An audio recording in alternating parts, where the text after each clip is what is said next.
So my name is Robert Stryper, as Sean mentioned. I'm an associate professor of philosophy and bioethics here at the University of Wisconsin-Madison. I have served as a member of the Letters and Sciences Animal Care and Use Committee, and I'm now chair of that committee. That's the Animal Care and Use Committee that's responsible for overseeing the Harlow Lab, which houses about 500 rhesus macaques. I also serve as a member of what's called the All-Campus Animal Care and Use Committee, which sets campus-wide policy on the use of animals. Although I am in these ways involved in the animal use program here at UW, I don't myself use animals in any of my research. I'm just a philosopher, and I'll be moderating the discussion tonight. Sue, would you like to introduce yourself, please? My name is Susan Litterer. I'm a historian of science and medicine, and I'm chair of the Department of Medical History and Bioethics in the School of Medicine and Public Health here. My historical work has been largely on the history of the use of humans and animals in American medical research. And I did serve on President Clinton's advisory committee on human radiation experimentation that looked at federally sponsored ionizing radiation experiments on the American public during the Cold War. My name is Rick Bogle. I'm a co-director of the Alliance for Animals.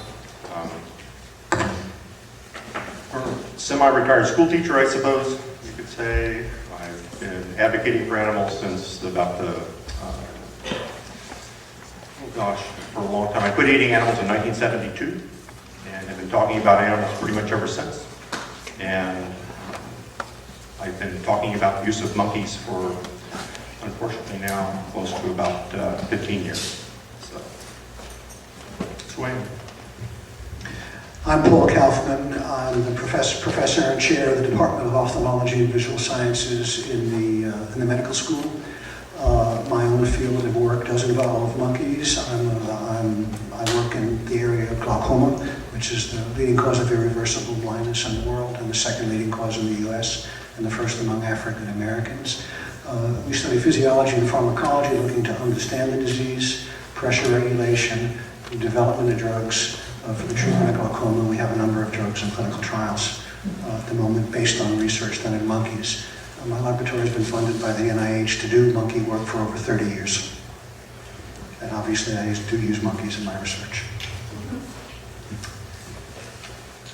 So I'm going to do just a quick introduction, and Sue's then going to take over, and then I'm going to spend a little bit more time framing some issues, and then we'll turn to the main part of the event with a discussion between Professor Kaufman and Mr. Bogle.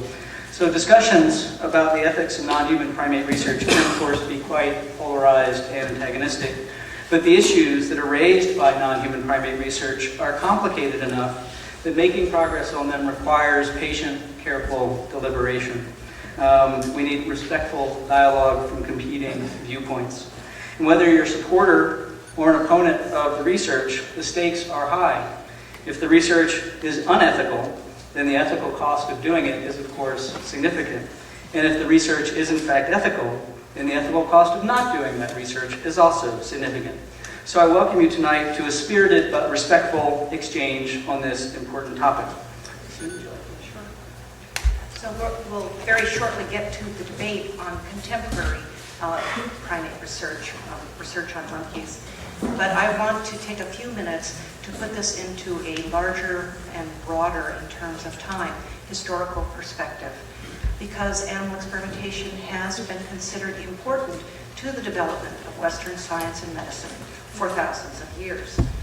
And I will begin, as many people do, with Claudius Galen, a Greek physician of the 2nd century AD, who learned a great deal about human anatomy from his experience in the school for gladiators, not as a gladiator, but as a physician to gladiators, and had the opportunity to study a variety of human bodies.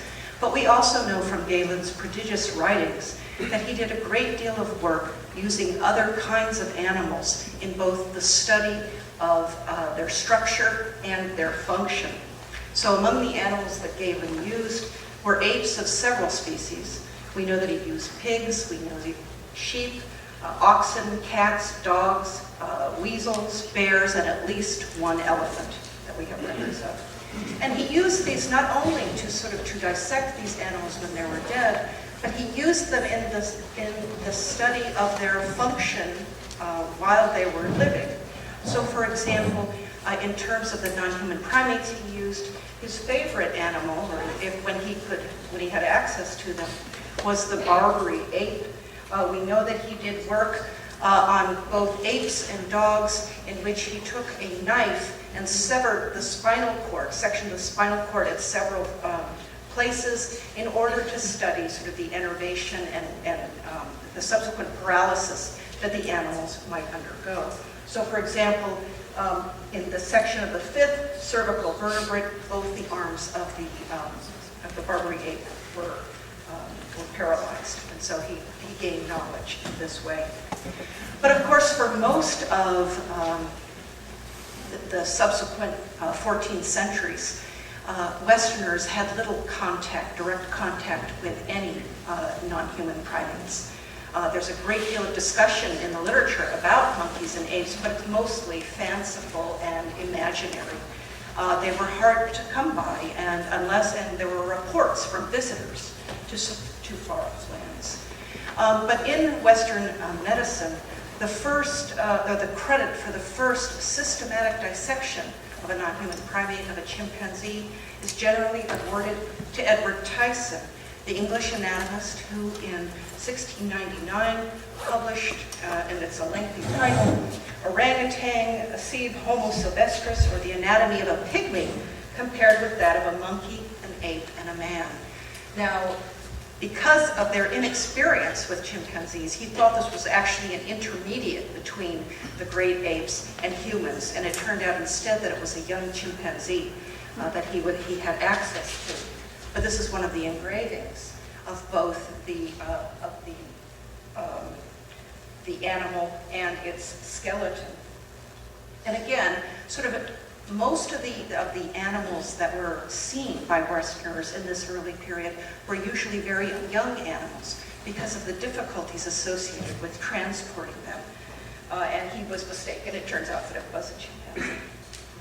But of course, it's really in the 19th century that great strides in Western medicine and in Western science are generally regarded as being associated with the work of the physiologists, particularly the great French physiologist François Magendie and his successor at the Collège de France, Claude Bernard.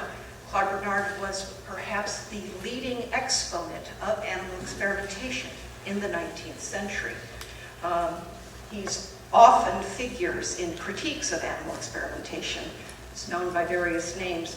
But I thought it was interesting that he experimented on a great many animals, but he experimented apparently only once with a monkey. He received a monkey in 1853 from another French anatomist, and according to his biographers, thereafter refused to perform or to use this animal group in any subsequent experiments because of their resemblance to human beings.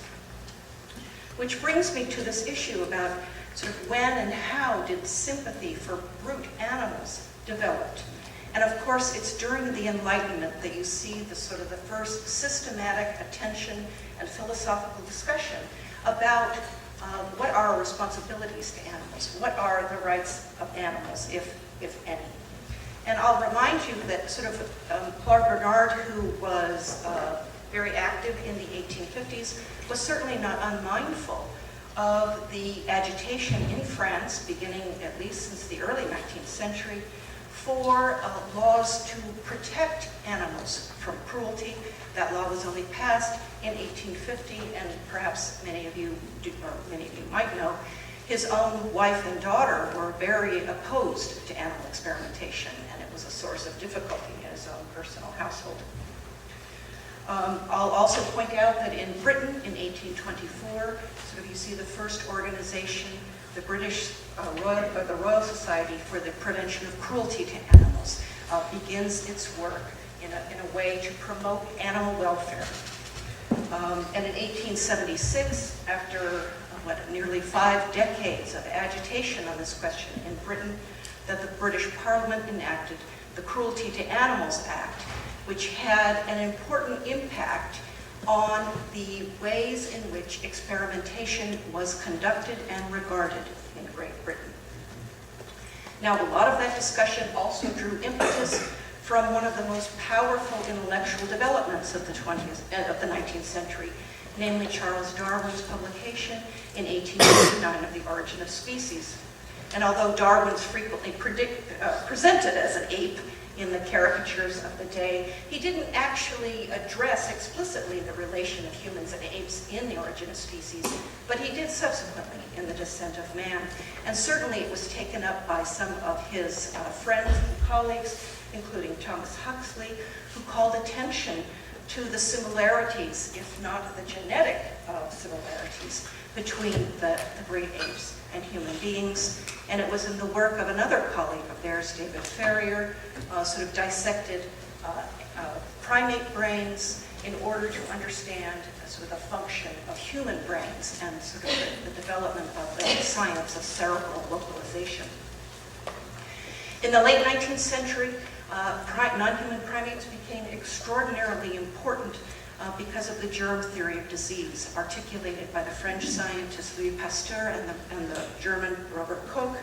And this is just the dates in which scientists successfully were able to infect monkeys with the germs or the viruses that cause the diseases of syphilis, polio, measles, mumps, and in 1928, yellow fever, with the idea that they had an animal model in which to study the impact of this disease, its natural history, as well as efforts to intervene successfully, hopefully, in its treatment. I will also mention sort of that the 1920s was the heyday for the use of monkey parts in human bodies. This was the heyday of the so-called monkey gland grafting, spearheaded by the French-Russian physician Sergei Voronov, in which men would have implanted into their bodies the testicles taken from chimpanzees or other non-human primates in an effort to rejuvenate them. And so you can see sort of on the one hand, this is an American disciple of Voronov, Max Thorok's operating room with the man, and on the bed associated with him, the chimpanzee. And that's just an illustration suggesting, as you might expect, chimpanzees were not always favorable to the loss of this material.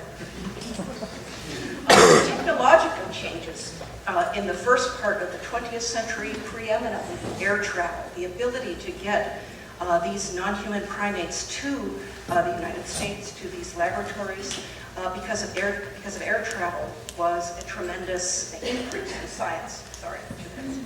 And you can imagine what it was like for animals to be transported in very difficult conditions on long sea journeys. So at least in terms of the quality of animals provided, from the scientist's point of view, this was a great advance, as well as discoveries in chemical management of the animals. Because again, some of these animals, particularly as adults, are a challenge to manage in the laboratory. Of course, monkeys were extremely important to one of the major developments in 20th century medicine, namely the development of a vaccine to protect America's children from epidemic polio. This was not from federal dollars, but from a voluntary agency, the National Foundation for Infantile Paralysis, and they imported more than 100,000 monkeys in order to promote, test, develop the vaccine, and it's estimated that more than 1 million monkeys actually were used in the successful development of that vaccine. So much so that Americans at mid-century would have encountered sort of images like these from Life magazine of monkeys in a laboratory at Stanford being used for research. In the 1960s, the NIH made a major investment in primate research. They provided funds for the establishment of 7 regional primate centers. You can see the list, and of course the University of Wisconsin-Madison was one of them. Now, I haven't said much about the development of American concern for the welfare of animals, but in the 19th century, in 1866, there was founded in New York City the American Society for Prevention of Cruelty to Animals. and was closely linked to child welfare for most of its sort of 40 or 50, 60 years. And although they struggled for many decades, it was only in 1966 that animal welfarists were successful in their quest for federal regulation of laboratory animal welfare. And many people credit this photo spread in Life magazine from February 4th, 1966, about concentration camps for dogs, about organized pet theft rings that procured large numbers of dogs for American laboratories. I'm going very briskly, as you can see. I'm going to sort of end with this slide, because in 1975, the Australian philosopher Peter Singer profoundly altered the contours of this debate with the publication of his book, Animal Liberation, which is not simply a critique of animal experimentation, although he does that, but it's also concerned with a variety of issues relating to animal welfare, including factory farming, the use of animals in cosmetic testing, and so forth. And so, in conclusion, I would just say that I think the past is an uncertain guide to the future, because certainly we've seen many reform efforts come and go. We've seen certainly these things discussed, but I also think it's the opportunity like these to have an open and frank discussion that will help get us to where we need to go. So thank you.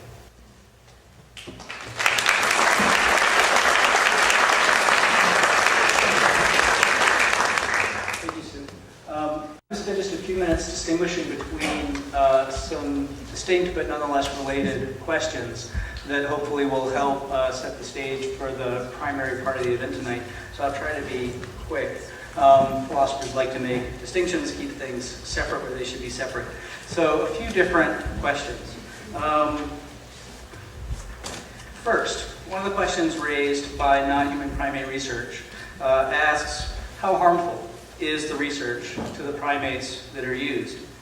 Answering this question about how harmful it is requires an understanding of how primates are treated in research, an understanding of the interests that primates have, and finally an understanding of how the treatment in question promotes or frustrates those interests. So that'll be one of the things that hopefully there will be a fair bit of discussion about tonight. In some cases, it's pretty clear. For example, it's clearly in the interest of primates to avoid pain and suffering and to experience pleasure and other enjoyable mental states. So, to what extent does current research frustrate those interests, and to what extent does it promote them? Many non-human primates are, of course, social animals, and so they have an interest in companionship. To what extent is this interest satisfied or frustrated within the current system? So, this question is about the magnitude of the harms that are imposed on non-human primates in research. To what extent does the research implicate their interests either in a positive way or in a negative way? The second question that's crucial to this debate is the following. To what extent are clinical benefits and important scientific knowledge generated by research with non-human primates, and could comparable goods have been generated without their use? The Wisconsin National Primate Research Center here on campus, which houses about 1,200 rhesus macaques, highlights on its website research about regenerative medicine and reproduction, immunology and virology, aging, and metabolic disease. The Harlow Center highlights research that aims to improve our understanding of infant development and the biological basis of behavior to promote health and psychological well-being across the lifespan. So to what extent are these centers generating important scientific knowledge and translating that knowledge into clinical benefits that couldn't be generated by other methods? Finally, and in a way the most important question from an ethics perspective, what's the moral status of the non-human primates that are used in research? So moral status is a concept that philosophers use to talk about the kind of moral value that an individual has independently of that individual's utility or relationship to others. To illustrate, consider an example. To kill one of you right here and now would, of course, be to commit an egregious wrong upon you. And that's true even if everyone else finds you useless and annoying. It would be wrong because you have certain characteristics that demand a kind of respect from other moral agents. Knowledge of individuals' moral status tells us how to correctly adjudicate conflicts between the interests of different individuals. They tell us how important those interests are. And a significant part of the debate over non-human primate research is focused precisely on their moral status and how it compares to the moral status of human beings. Do non-human primates have characteristics that confer a significant enough moral status on them to make much, and perhaps all of the research we do on them, unethical? Such a view is typically labeled an animal rights view, although it's worth noting that Peter Singer, who Sue mentioned, holds a view of this kind, even though he doesn't believe in rights. Alternatively, do human primates have a lower degree of moral status? That means that while we should, of course, minimize pain and suffering and not use them for trivial purposes, it is nonetheless permissible, and indeed ethically laudatory, to use them in research with significant prospects for generating important scientific knowledge or clinical benefits. Such a view is often labeled an animal welfare view. So, the questions here are, what are the characteristics that confer different degrees of moral status on individuals? What are the morally relevant properties that these different individuals have? Which of those characteristics do monkeys, in particular, since we use mostly rhesus macaques here on campus, that'll be a topic of discussion. Which of those characteristics do rhesus macaques have? And how does their moral status fare on the kinds of moral protections that they deserve? Given a full and complete understanding of the moral status of non-human primates, the costs that the research imposes upon their interests, the knowledge and benefit that would be lost if we gave up non-human primate research, we could theoretically have a complete answer as to what kinds of research is ethical and what kind of research should be prohibited, allowed, or even encouraged. As I expect you'll see tonight, though, there's disagreement about each of those issues. So with that, let's begin the main event tonight. Professor Kaufman, I'm going to start with you. Could you please spend some time and explain why you think research using non-human primates is ethical? And then Rick, you'll have a chance to respond in a bit. Well, thank you, Rob, and thanks to the organizers for giving us this opportunity. This is what a university is all about. Look around you. There are approximately 250 people in this room, and I would ask you how many are prepared to die earlier, sustain a physical disability or a disease earlier than they would otherwise, or watch your child or your spouse or your sibling sustain one of those things. Because if you stop animal research in general and primate research in particular, that's what will happen. And so the price will be paid not by those of us who walk out the room today, but by somebody down the road. So the key question that Rob raises is what is the difference between animals and us? And are we as a species allowed to use some other species for our well-being? We use them for food, we use them for shelter and clothing, we even use them for shoes. Not monkeys, but other species. And Rick has said he stopped eating animals 30 years ago, and I certainly respect that. But I would say that health and life are at least in that category. Why animals, and what about the alternatives that Rob mentioned? And counterintuitively, I would say that actually the advent of tissue culture, cell culture, modern molecular biology, and computational biology have actually increased the pressure, not decreased the pressure on animals in research, because they allow us to pose and answer so many biological questions that ultimately you come to the point where what's the final entry before you go into man? It arises earlier and there's a wider scope of it. So actually, these things are not really alternatives to primate research. They sharpen our focus. They make us use primates more intelligently, but in fact, they generate more questions and more primate use, not less. So the need to use animals is the final test before you go into people, because nothing replicates a living biological organism such as we, as well as another living biological organism. Why don't we use humans? If we think that we don't have any moral status higher than animals, we should be using each other. After all, that would be fair. And in fact, we do. It's called clinical research, clinical trials, and we do that all the time. But we have specific rules about informed consent, and there are certain things that we acknowledge we really can't do to each other.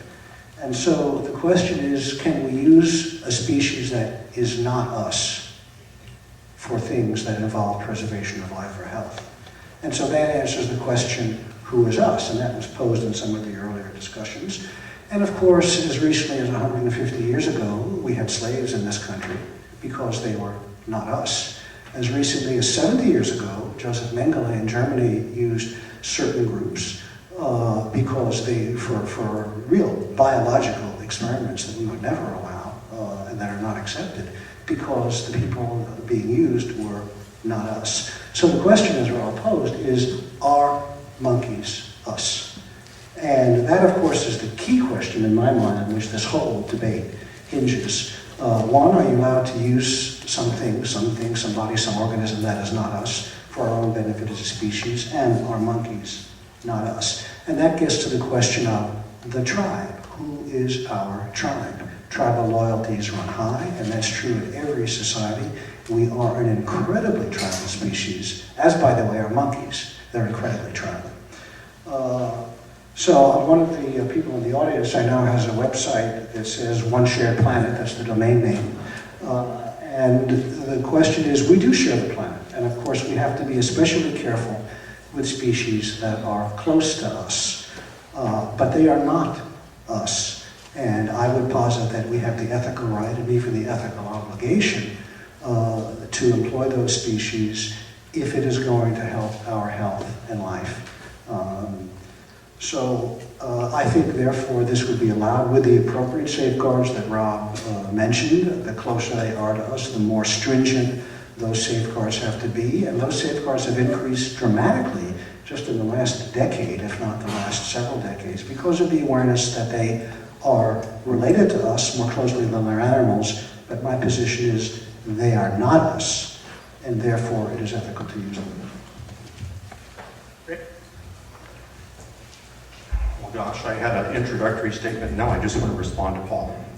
They kept us far apart so we wouldn't come to blows. Well, first, let me just real quickly. One of the things that you notice, I think he tried to frighten you. He said, if we stop using animals, that all medical progress will stop. And so you'll die earlier than you would normally die. As if experimenting on animals is somehow going to, we have to keep experimenting on animals or you're going to die earlier. Well, that doesn't make any sense to me at all.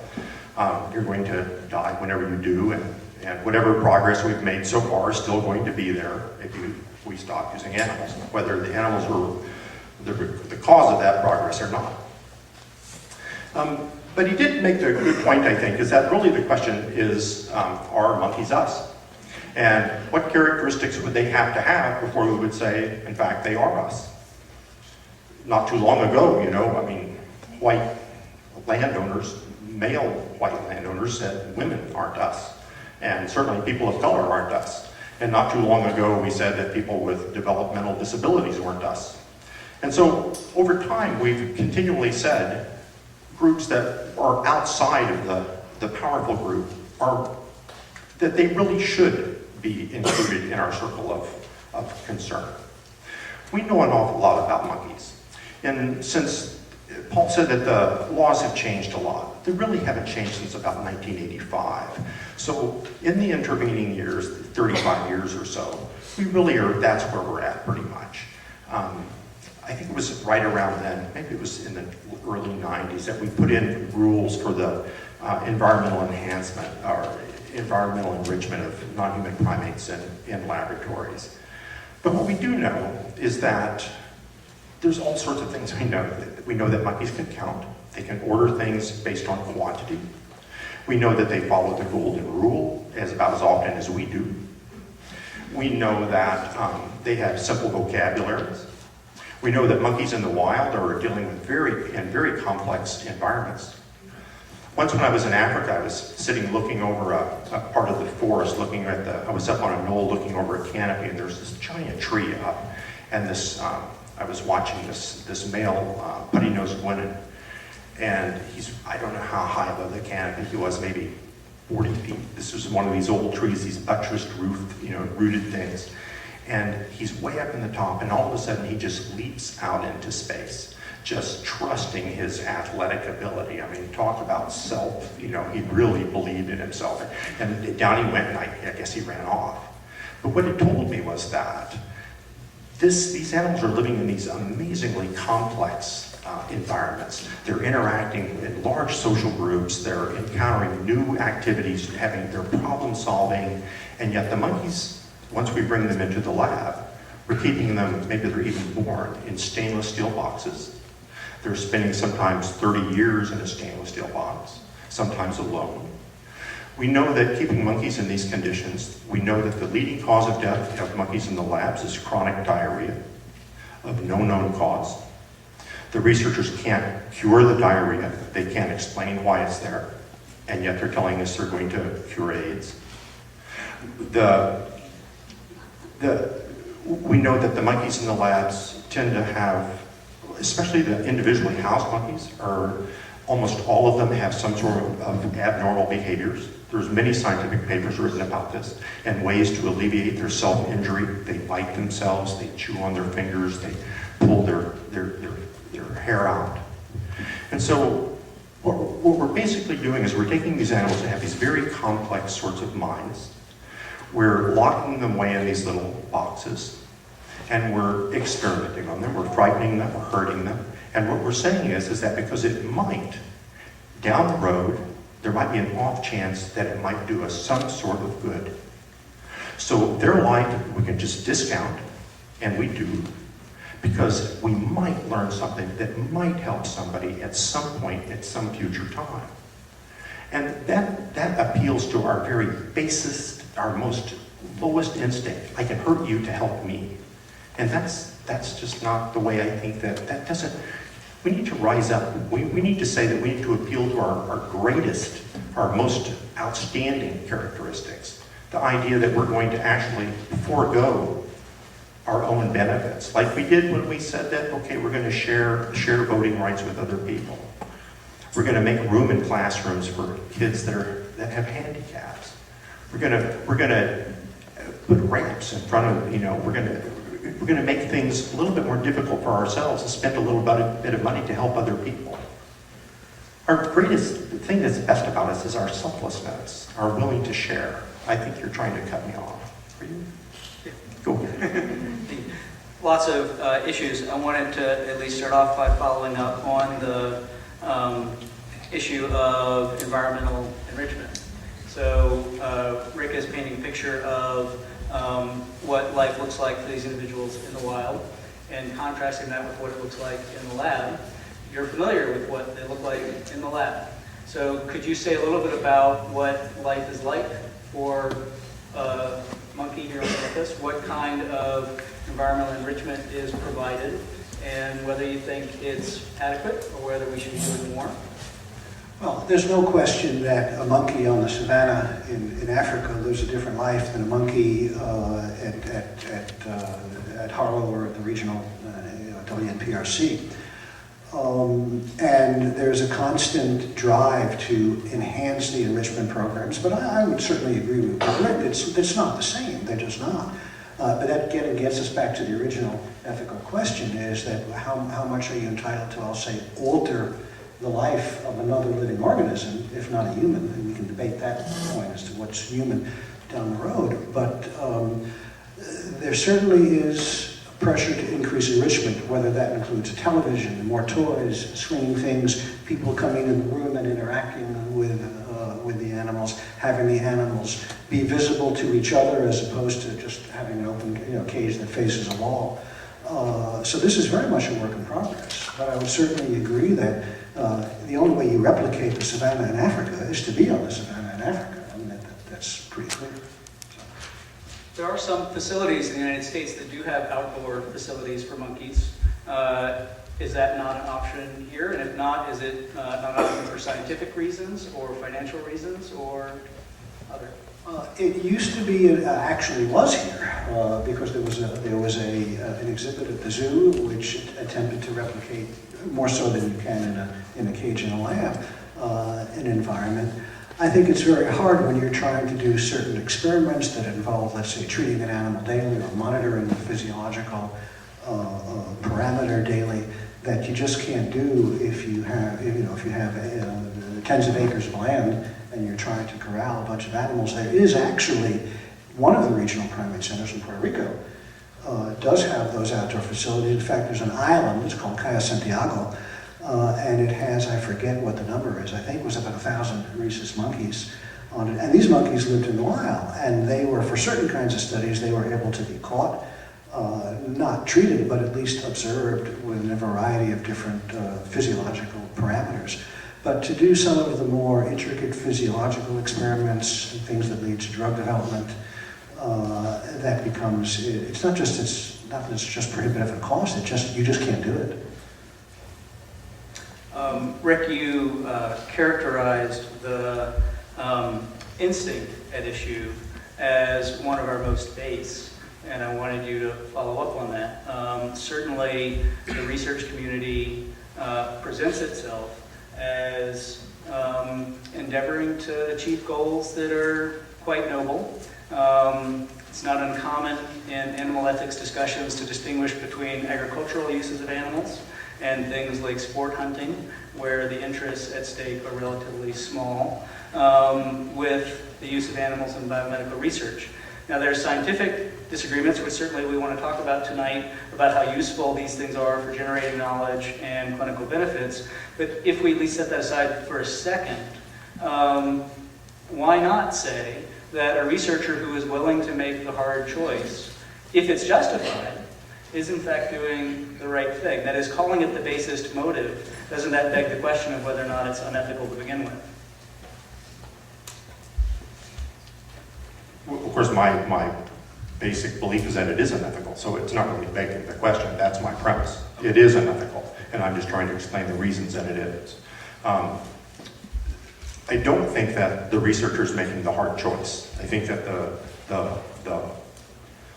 the hard load is being carried by the animal that he's using. The researcher, in fact, is, I know Paul gets angry when I say this, but the researcher, in fact, is being paid a pretty pleasant amount to do the research. Often it's his career or her career. And if we look at the benefits that come out of it, I think that it's, well, it almost, let's say, I'm willing to say, for the sake of argument, let's say that the benefits are 100%. Every experiment we do on every monkey is going to lead to human benefit. Let's just not argue about whether or not the efficacy is very high. I think it's very low. And in fact, we can look at a number of papers where science writers and scientific journals have in fact said that the translation from basic research to clinical research is dismal. Dismal. There's all sorts of work right now trying to figure out why the results from basic research isn't being applied to humans. Why it's not leading to these great clinical advances. But let's just assume that it all is.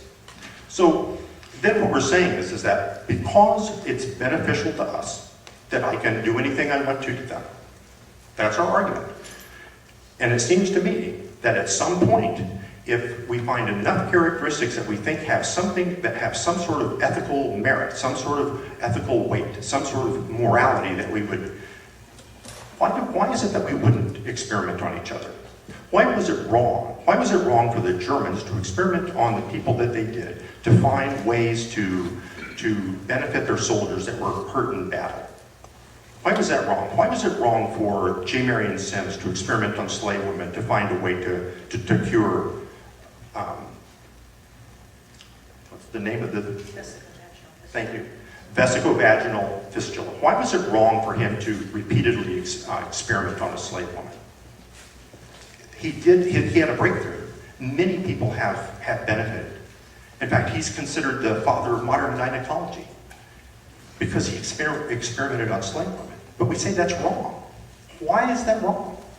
What's wrong with experimenting on people? Paul asks the same question. He says, well, because we're us and they're them. But that really doesn't, there's nothing there. There's no substance there. Of course we're us and they're them. I'm me and the people in Ohio or Ohioans. Should I experiment on them? That's not a substantive difference. I live here, they live there. So what? It has to be something, some characteristic that we have, or some set of characteristics. And I think those characteristics are things like concern for each other, the ability to have a sense of our life. Researchers who study monkeys' brains say that their consciousness is much like our consciousness. The people that are putting these electrodes in the monkeys' brains are doing that because they say their thinking and their experience of life, the way they feel about the world around them is so similar to the way we feel about the world around us that we can learn something about the way our brains work. Now, to me, that's immoral. if in fact I discovered somebody that's so much like me, but they're not human, they're, in other words, they're me in another suit, that I can now use them any way I want to. And there's something wrong with that. Rick, you said, I said lots of stuff. You cited three characteristics. Concern for each other, ability to have a sense of life, similar consciousness to us. Is it an implication of your view that a human being who doesn't have those characteristics can then be experimented on in ways that we wouldn't experiment on someone who was fully competent? I think it's hard to know. And I think in cases where we absolutely think the person is brain dead, that it may not make any difference. Well, there are a lot of people who aren't brain dead who don't meet these high standards. So infants don't meet these high standards. Human Right. infants. Right. No, they don't. It's interesting. It isn't. I mean, it's, and I don't think we should experiment on infant monkeys either.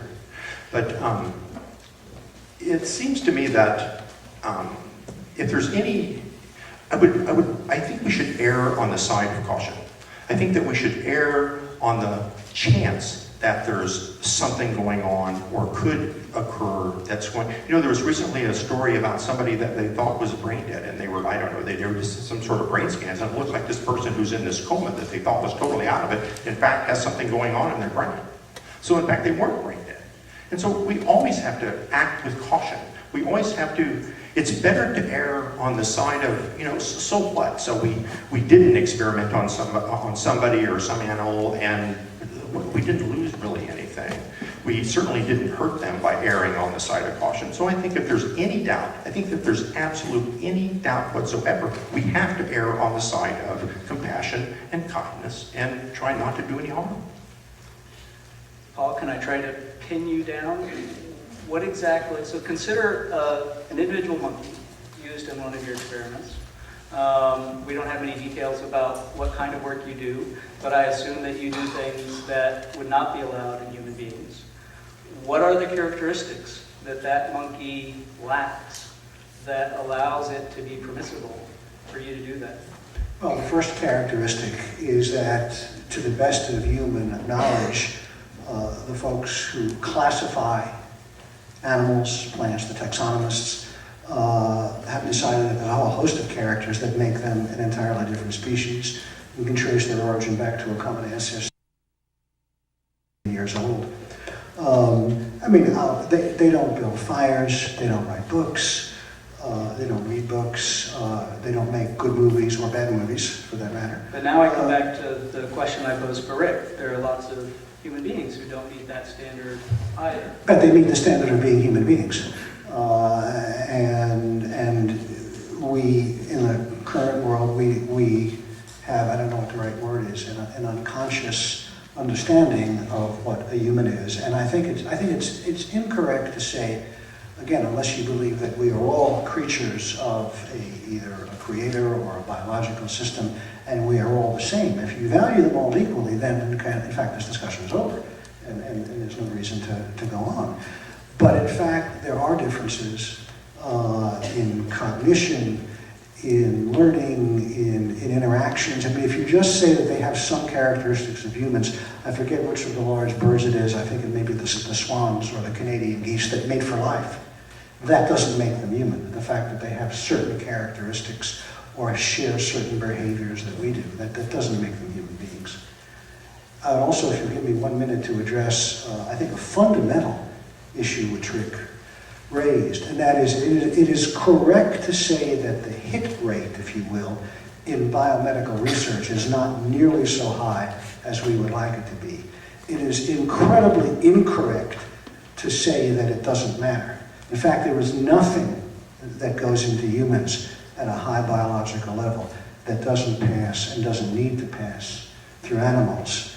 And you can, obviously, the obvious example is polio. The other one is AIDS. I mean, when I was the age of you, AIDS was a death sentence. AIDS is no longer a death sentence.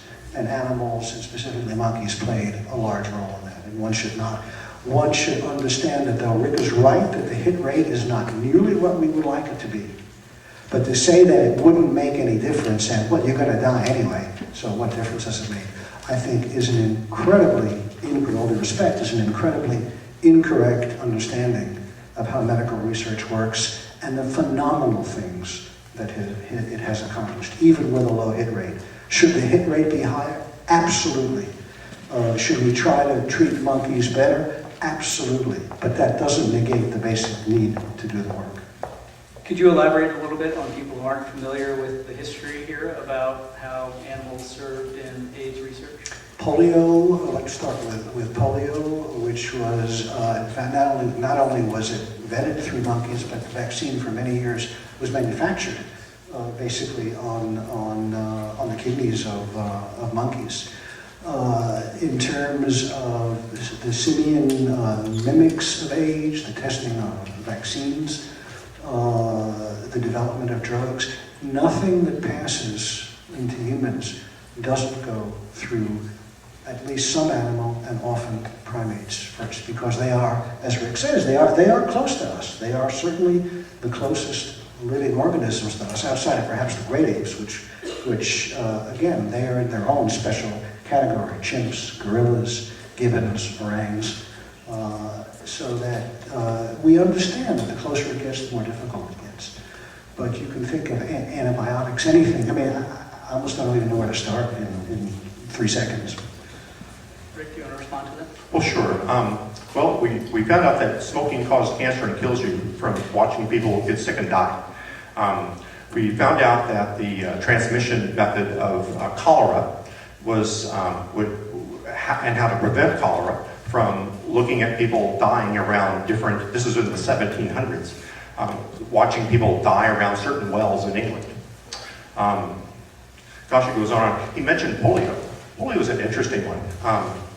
You know, the Nobel Prize was given for polio work when they learned how to grow polio in vitro, when they learned how to grow the vaccine in a petri dish.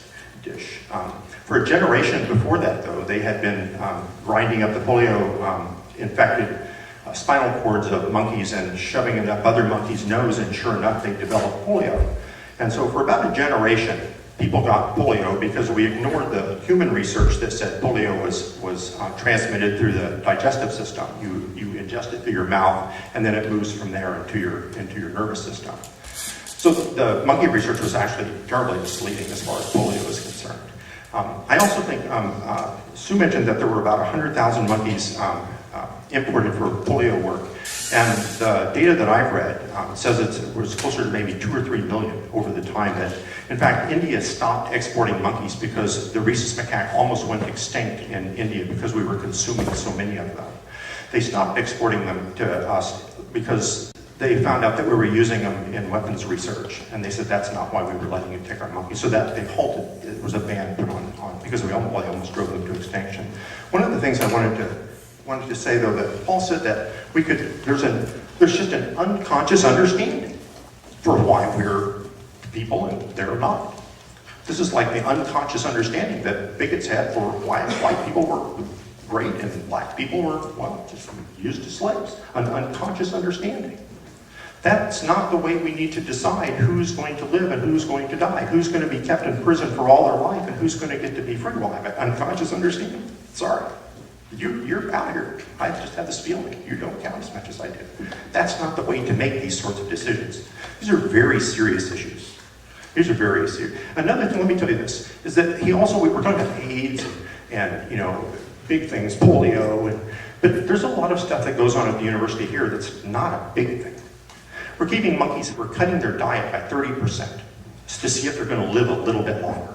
The person that's doing this research, Richard Weinberg, says, I tried it. There's no way I could live on that diet. He said it'd be miserable. There's people right now that are trying this themselves. And they say their hands are cold, their feet are cold, their libido's bad. But they want to live, they want to live another month. Paul says, well, we're going to die anyway. But it's true. We are going to die. We can't fool ourselves that we're going to, by experimenting on animals, that we're going to find some sort of magic bullet and let us be immortal. We're going to get sick and die.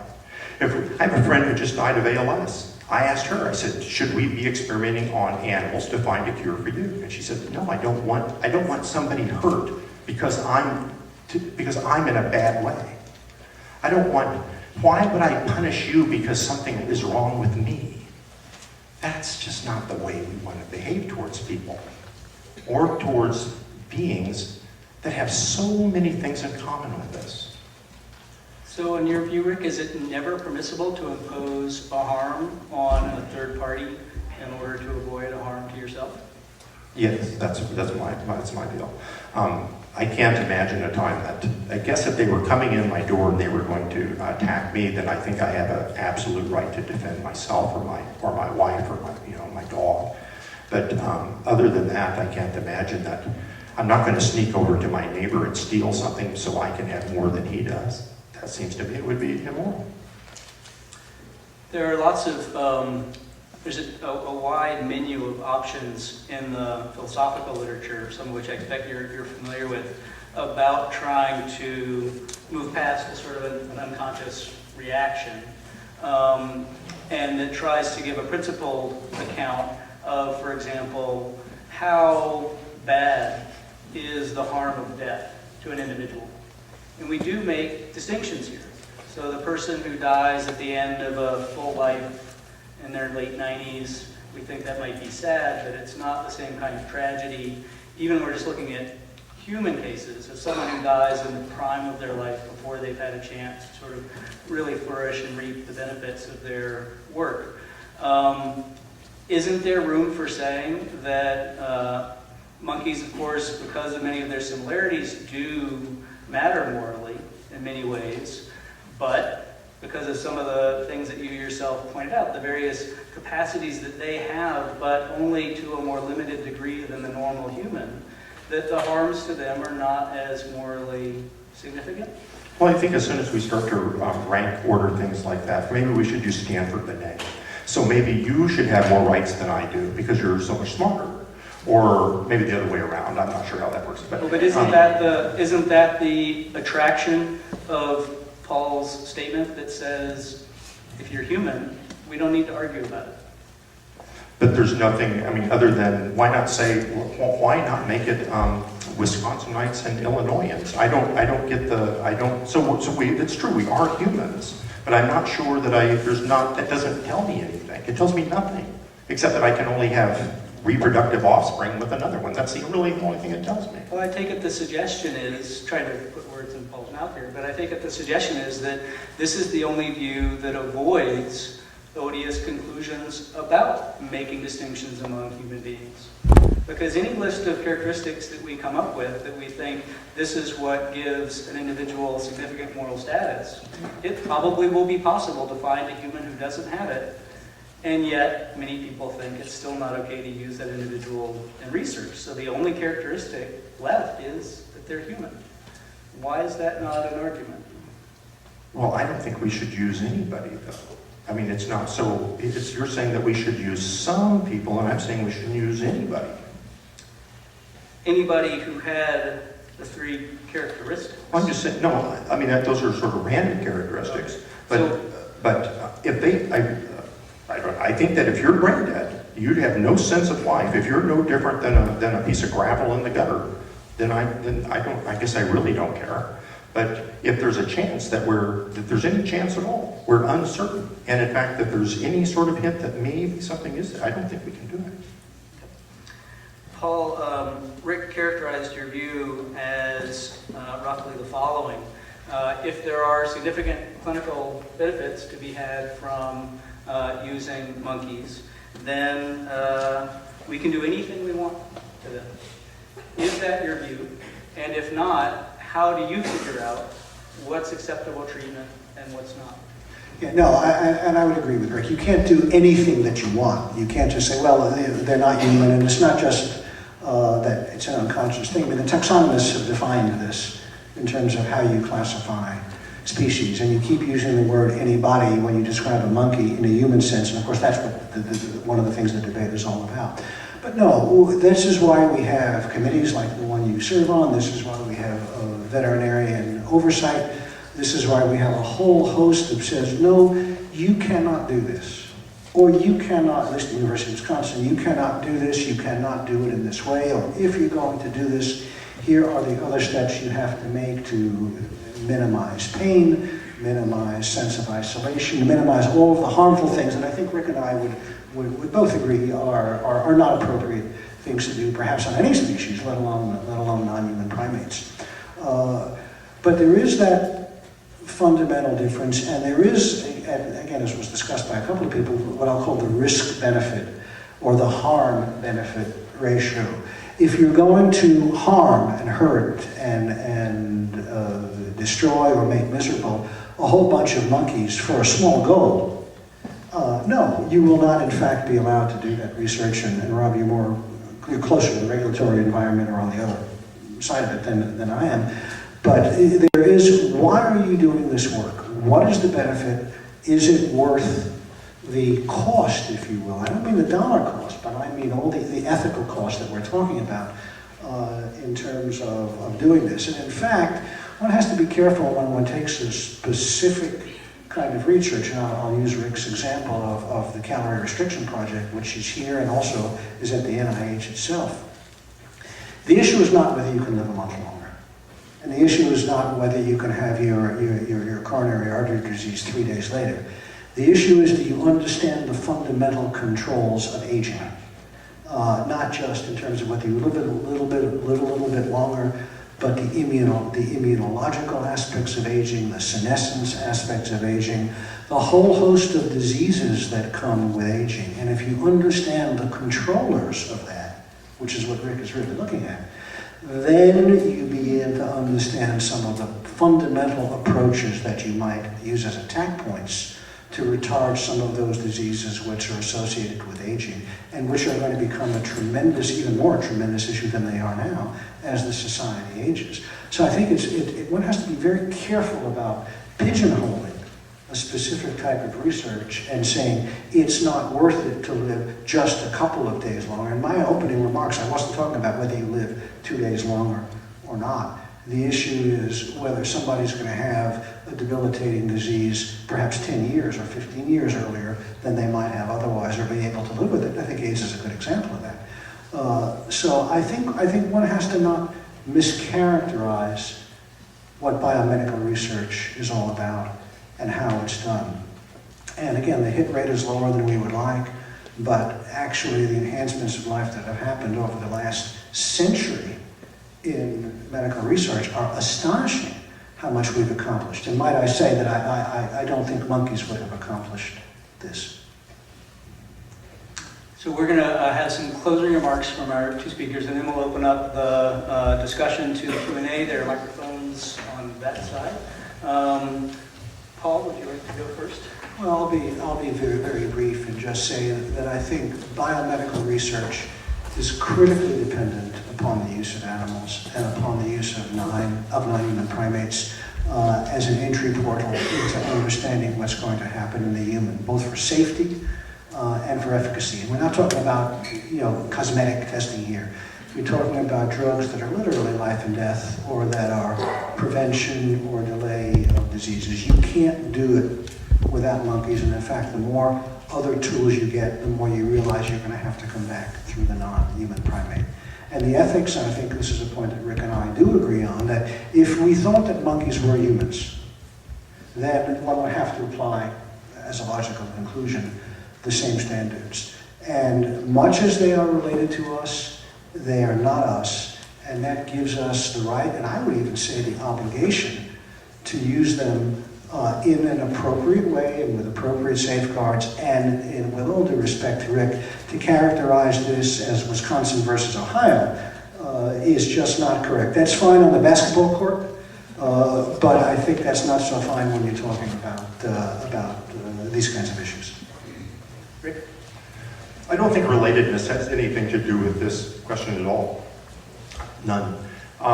There was just recently at the last American Association for the Advancement of Science meeting, it was like a month ago or maybe 3 weeks ago, there was a presentation on dolphins. And they were talking about what they learned about the minds of dolphins, their consciousness, their intelligence. One of the speakers stood up and was urging personhood for dolphins, not based on relatedness to us, but based on the characteristics that they had, based on the way they view the world, the way they interact with each other. And they said that they're so much like us that, in fact, we ought to just simply admit that they're persons. Just as I think we ought to do that with many other animals. Monkeys, dogs, cats. I've known goats that I think were people. Paul, you know, Paul keeps, whenever this debate comes about, we always talk about the big questions. We're curing cancer. We're going to cure AIDS. And by the way, of course, all of the clinical trials on AIDS vaccines that have all been tested on monkeys have all failed. Nevertheless, maybe tomorrow one will, eventually, I hope we'll find one that'll work, and it will have been tested on monkeys, of course, because FDA requires that every drug that goes into the marketplace has been tested on 2 species. One has to be a non-rodent, and that's typically either a dog or a monkey. But just real quick, part of Paul's research is dealing with trying to find a cure for nearsightedness, for presbyopia. He also does important work, or he does work on an important question, and that's glaucoma. I'm not sure, as I argue that the work, I don't think it overcomes the harm that's done. I'm not even sure that it's going to have great benefit. But I don't think, as somebody who suffers from presbyopia, I'm not willing to say, yes, hurt lots and lots of monkeys in order to get me out of a pair of cheap glasses. It's just, for me, it's not worth it. And so that's sort of the issue. To me, is how, the fact that even if he found a cure for glaucoma, and he had to use a bunch of monkeys to do it, I would say it's as wrong as if he had have to use a bunch of you to do it. It's just simply wrong. So that's my point. It's 2 questions and answers. Paul should have a chance to talk about presbyopia. I'm just going to, just so we understand, it's not the ethics question, but to make sure we have an accurate description. The issue for presbyopia research, Rick, is not so you can throw away your glasses or I can throw away these.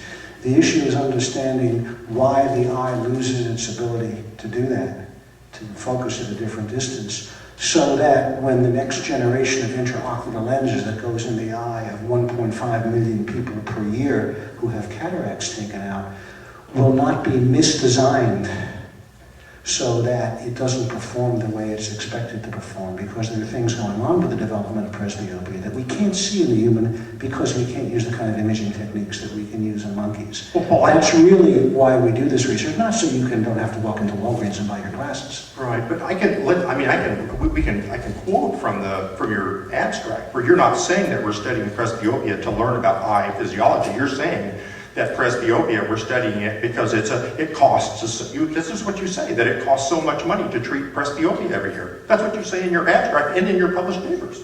Sure, that's part of it, but you know, I mean, one has to justify the economic impact of any research one does, but the real impact is understanding the physiology so that we don't screw up when we're designing the next generations of lenses that are going to go into your eye and my eye and the eye of probably everybody else in this room sooner or later. And I think, again, it relates to a basic understanding of what the goals of research are. You can't cherry pick pieces and think that you understand the science. You don't. I'm certainly not cherry picking. I'm just quoting. I can quote from you. Well, we need to move to Q&A. However, my intention was, since Paul started us off, that I was going to let Rick have the final word. So Rick, if you have one final remark, feel free, but then we're going to go to Q&A. And if people want to continue the discussion afterwards, that's fine. Well, Paul starts out, he says, Paul's conceded that he says that in the abstract. Is that okay? That's fine. Well, okay. let's do question and answer. Okay. We're going to have a microphone over there. Sean, can you? Anyone with questions, just come ahead and line up right here. We'll try and limit questions to about 60 seconds, please. I just want to say that I think if we did a few simple things like stop poisoning the environment, stop eating animals and eat a plant-based diet, we'd be farther along in our medical. Well, I think you're right. I think we really aren't that great. And in fact, we do a lot of the bad things that you said. But that's a different question, in my judgment, than saying, do we have a right to specifically use animals? We're not despoiling the environment in order to protect or advance our own health. It was a nice talk that you gave, but you encapsulated things very well. But in fact, that's really not what the issue is tonight. We can certainly do better with the environment, of course. The issue that you raised right at the beginning, though, I think pointed to an important question that would be worth stopping on for just a second, which is the relative priority of the kinds of interventions that population health specialists usually try to impress upon us versus the more interventionist models. Would either one of you care to say about how that picture? I think you're just saying that prevention, an ounce of prevention is worth a pound of cure, and I'm sure Paul agrees with that. Nobody would deny that. And so, yeah, we ought to put more money and more time into prevention and good, healthful living styles, and I will say this, though, even if we did that and we were all healthy, I don't think that that the use of animals in biomedical research would slow down a bit. There's always questions that people are going to claim that they could answer by using, if all of us were healthy, all of us were going to live to be 100 and be joggers all the way through, be virile and just, and handsome all the way through our lives, we'd still be people that were trying to ask for money so that they could do brain physiology experiments on monkeys and cats and rats and dogs.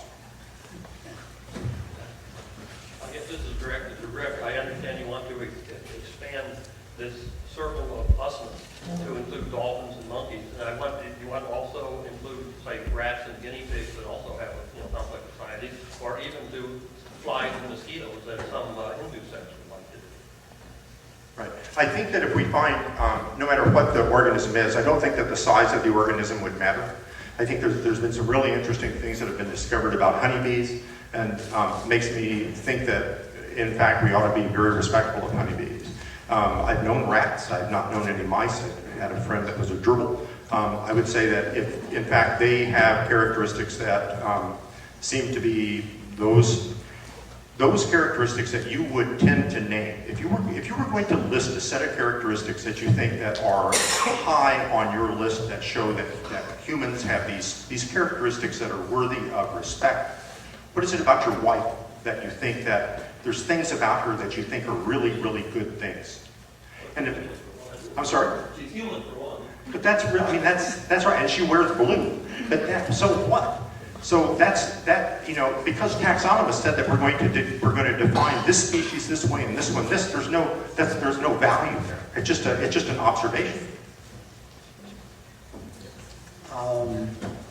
I don't know where to begin. I will completely agree with Rick. I think we can agree on a couple of things. I completely agree with Rick that the biggest medical advances that we can make would be to get people to do the things we already know they should do. Eat lean, run several miles a day, don't smoke, don't drink to excess, and I think we completely agree on that. That will have a much larger public health impact than anything that I will ever do or anybody will ever do in their lifetime in terms of research. But the fact is that we don't behave that way. And there's not much evidence that we're going to behave that way anytime soon.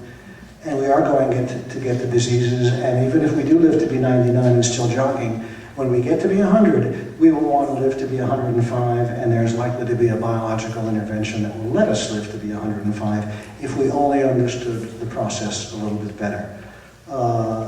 So I keep coming back to the fact that until we change our philosophy that says we are prepared to die and prepared to be disabled in some way, whenever it happens, and we don't want to intervene on any animal before then because it's the same as intervening on each other.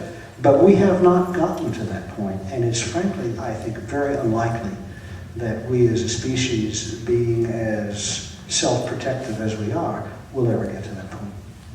But just to clarify, it is compatible with that should be the point that we should be at. Even if as a matter of prediction, we're not going to get there. You mean that You're making a sociological prediction. I'm sorry, you mean that we should regard all other species as being the same as us? Is that what you're asking? The mere fact that we're unlikely to give up on animal research is the sociological fact about us. That leaves open the ethics question whether that's right or No, wrong. that is what I meant. I'm sorry. Maybe I didn't say it clearly. The fact that we are unlikely to give up the idea that we would like to live 5 years longer to enjoy whatever life we are living. We are not likely to change that, even if, as Rick says, we all live to be 95 and are doing our thing until we're 95. We'll want to live another 5 years, and we will grieve and be upset when we lose people around us who are not going to be there to make the rest of the journey with us. Just real quickly, Paul keeps talking about the interest that we feel for our own species, but in actual fact, that doesn't seem to be the case. It seems that we're much more nationalistic than we are speciesist. We blow each other up, we do all these things. And so it's not that we have this deep concern about humans. In fact, I don't see evidence that we in fact do. And so I think I don't know, it's like it doesn't sound real to me when we say we're concerned about other humans. We're not.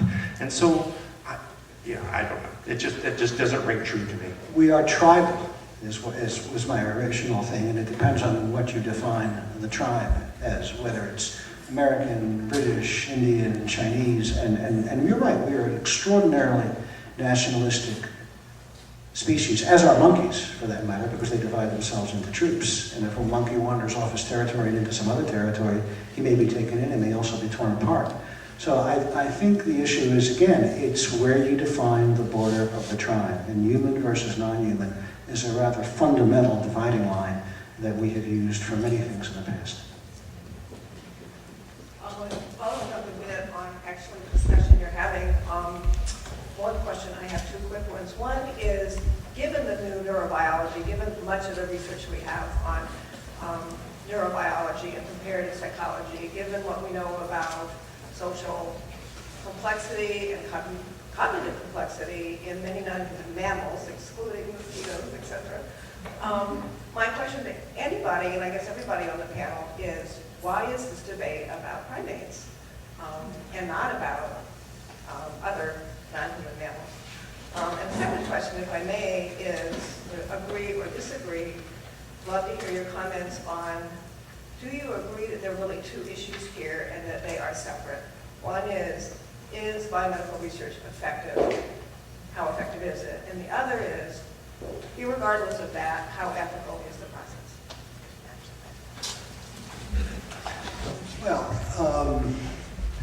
why monkeys as opposed to other species? And again, it depends on your definition of the tribe. I mean, I agree with Rick completely that monkeys are certainly closer to us, they are more like us, and you can even trace back the evolution that, in a sense, in time, they are closer to us, and we probably do have a common ancestor. And that's why this, I think, becomes a charged subject. The farther away you are from human, and we come back to that issue, human versus non-human, the farther you are from that boundary, the easier that discussion gets. It's still a discussion worth having, but the easier it gets. As far as your second point about effectiveness, I completely agree with you that we ought to be, would like to be, aspire to be a hell of a lot more effective in the way we do medical research. But human though we are, and highly educated though we are, we still don't do a terrific job in terms of percentage of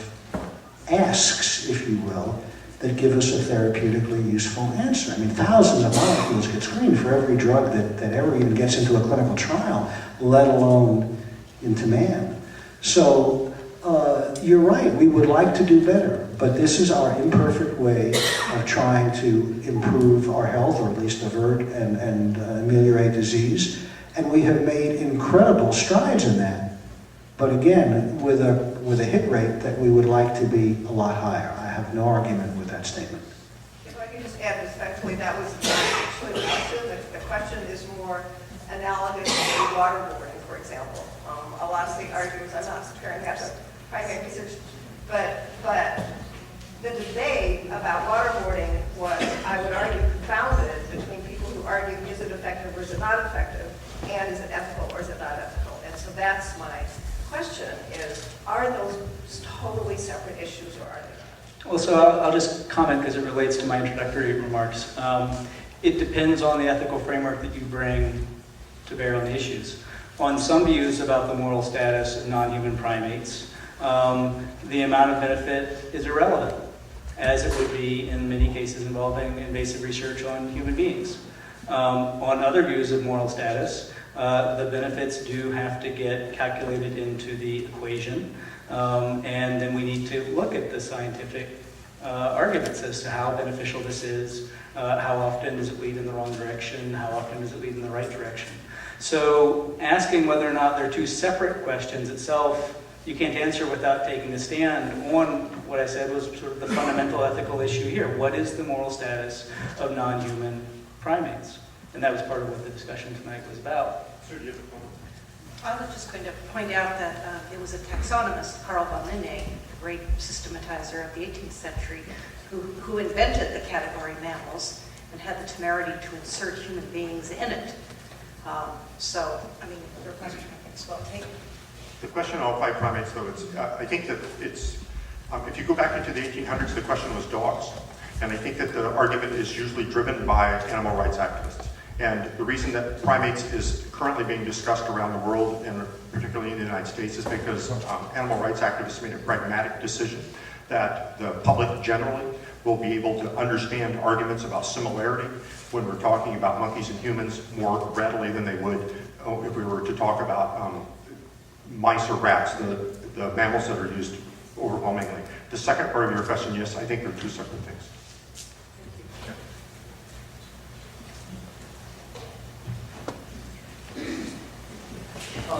Throughout the speech, the one thing that I took away from what the doctor said, when you're talking about the environmental standards for the monkeys as they are here, you simply said that they were not favorable, but did not address any specific points as to how they're treated.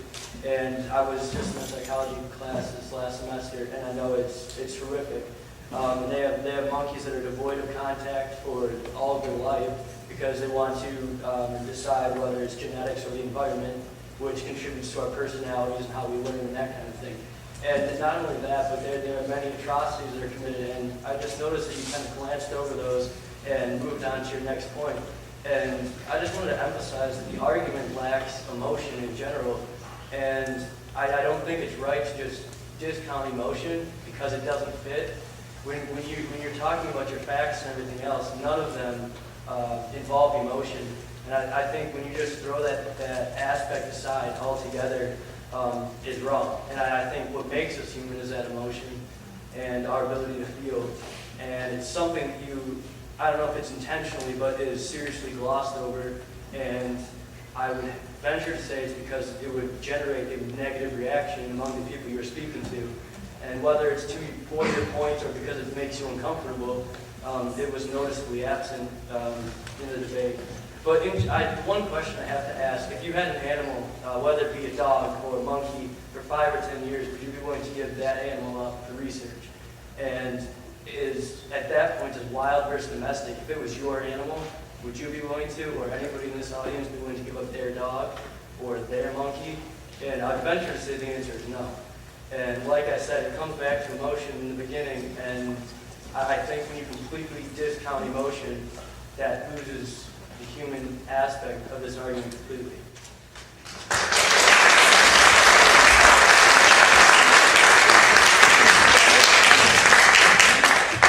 With all due respect, I don't think I discounted at all, and I think I said that this is not the same condition that the animals have in the wild. And there's no doubt that no matter how much you enrich something, you aren't going to replicate the situation of being out on an open savanna.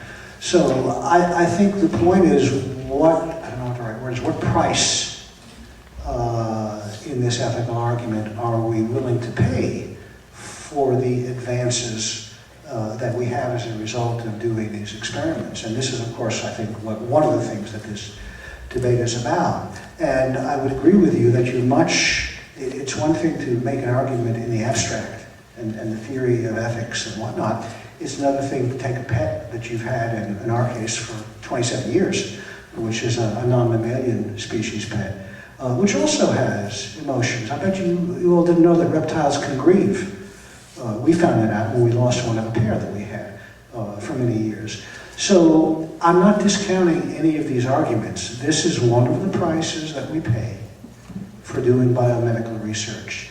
And is it ethically proper, I think is the right way to put it, to pay that price. And my position in this debate that it is, if you are advancing with appropriate safeguards and appropriate vetting the health of your own species. And again, I sharply draw that line at human versus non-human. But I don't argue that many species, going all the way down the line, even below mammals, have emotive responses to things. I'm not discounting at all. In the interest of brevity, I'm simply saying that is one of the prices among many prices that we pay for using animals. But Paul, we're not paying the price. You can't say we're paying the price. It completely twists things around. I kill you, but I paid the price. I didn't want to kill you. That doesn't make sense. But I'm you, and the monkey is not you, and that's a difference. That's the fundamental difference, I think, that we're talking about tonight. This fundamental, can you hear me? Can you hear me okay? This fundamental difference is the main problem right here, right now, in my view. I'm really concerned about this concept of higher moral standards that humans have, or somehow we have more value because of this higher moral standard. I don't understand that. I don't understand that at all. Only humans are raping all of our natural resources here on Earth. We're the only ones destroying all the natural ecosystems necessary for life on this planet. We're polluting the atmosphere, which may result in our extinction, and all the other animals. We have been responsible for the extinction of thousands of other species. We have continually warred upon each other, destroying each other's cultures, enslaving each other. We continue to enslave each other, including sex trafficking, which was one of the worst atrocities happening on Earth, all over the world. So we don't have much respect for each other. We continue to commit the worst atrocities on each other, as well as on all other animals.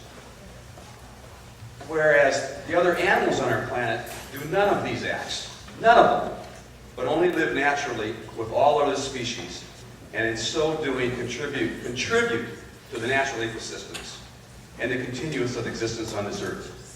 All the other animals do that. We're the only ones that don't. So why do we have more value?